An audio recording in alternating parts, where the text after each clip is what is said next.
guys, it's Miss B. Today we're back with another book. It's one of the books that I really wanted to read you before we went and had to leave school. It was one of those books that I was always searching for, and I knew we had it, but I could never find it.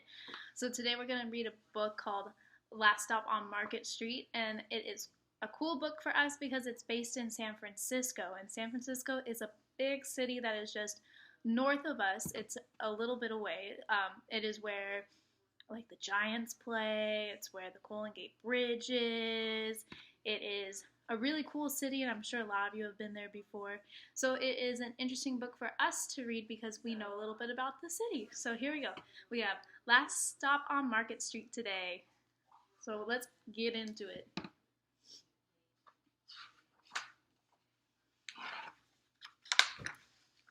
Last Stop on Market Street.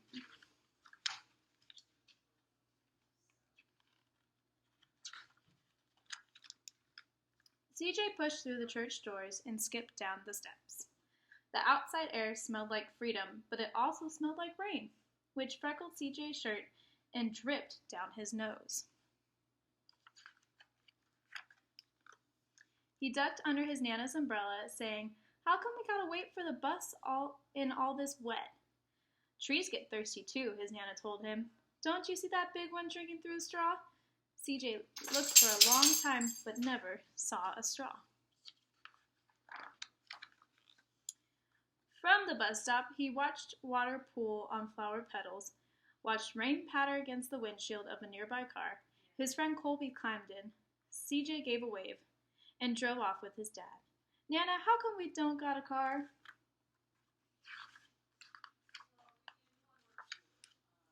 "Boy, what do we need a car for? We got a bus that breathes fire, and old Mr. Dennis who always has a trick for you." The bus creaked to a stop in front of them.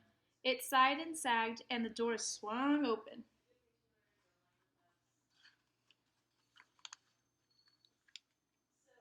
"What's that I see?" Mr. Dennis asked. He pulled a coin from behind CJ's ear, placed it in his palm. Nana laughed her deep laugh and pushed CJ along.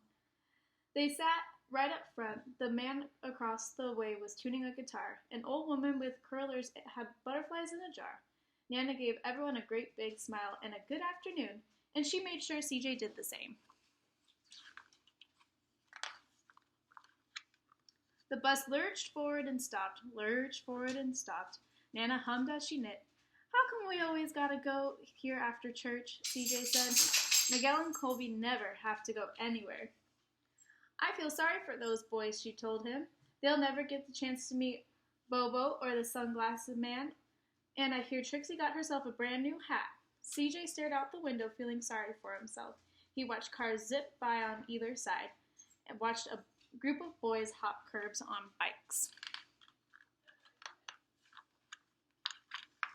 A man climbed aboard with a spotted dog. CJ gave up his seat. "How come that man can't see?"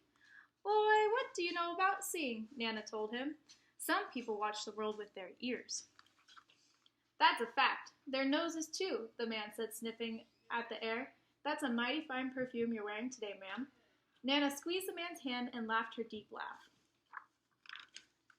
Two older boys got on next. They watched as CJ watched as they moved on by and stood in back. "Sure wish I had one of those," he said. Nana set down her knitting. "What for? You've got real-life things sitting across from you. Why don't you ask the man if he'll play us a song?" CJ didn't have to. The guitar player was already plucking strings and began to sing. To feel the magic of music, the blind man whispered, "I like to close my eyes." Nana closed hers too. So did CJ and the spotted dog. And in the darkness, the rhythm lifted CJ out of the busy city. He saw sunset colors swirling over crashing waves, saw a family of hawks slicing through the sky, saw the old woman's butterflies dancing free in the light of the moon. CJ's chest grew full, and he was lost in the sound, and the sound gave him the feeling of magic. The song ended, and CJ opened his eyes. Everyone on the bus clapped, even the boys in the back. Nana glanced at the coin in CJ's palm. CJ dropped it in the man's hat. "Last stop on Market Street." Mr. Dennis called.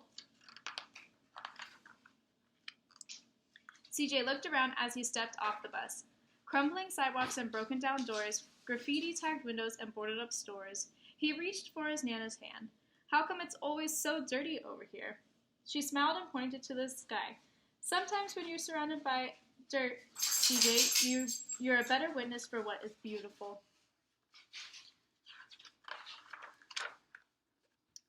CJ saw the perfect rainbow arcing over the soup kitchen. He wondered how his Nana always found beautiful where he never even thought to look. He looked all around them again, at the bus rounding the corner out of sight and the broken street lamp still lit up bright, and the stray cat shadows moving across the wall.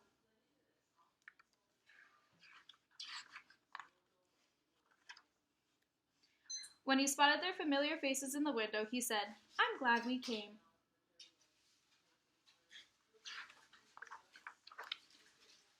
He thought his Nana might laugh her deep laugh, but she didn't.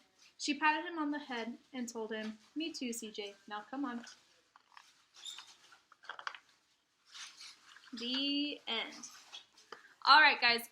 So again, you can leave a comment below, and I can read a book if I have that book at home for you.